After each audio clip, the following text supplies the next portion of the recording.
Welcome to Ford's Theory, where I talk about my opinions on why things are the way that they are. In today's topic, why does the Islamic world hates America and the Western world? And I will first start off with Israel.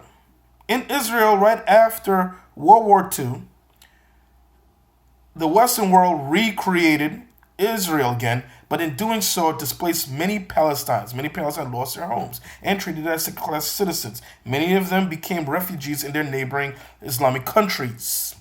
And 70 years of this, even in the West Bank, where it's supposed to be Palestine settlement, is turning more and more Israel. More and more Israel taking more and more lands in the West Bank. And you wonder why these people are angry. Here comes Hamas, the terrorist, the devil, with the crying shoulder. Meanwhile, the world ignored them for their plight of losing their homes and being treated as second-class citizens for so long. Hamas with the crying shoulder.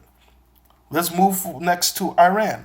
Around the 1950s, Iran had a leader that wasn't playing too nice with the oil trade. So America and the Western world created a coup to take this man out of power and put in a ruthless dictator. Then in the 70s, the Iranians overruled and revolted against this leader and then put in place a leader that hates the Western world and America. You wonder why.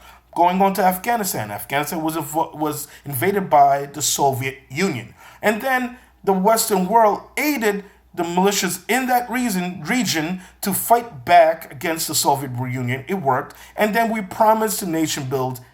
They're still bombed out depleted today. And that one of those militia group that we trained? Osama bin Laden.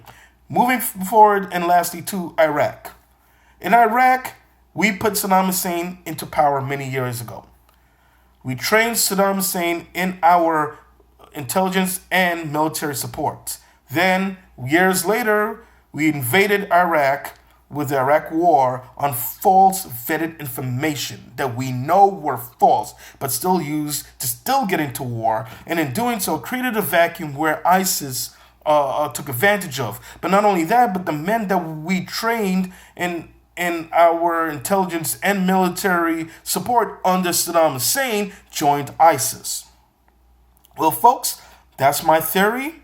I'd like to hear from you. Do you agree? Do you disagree? I yield the floor.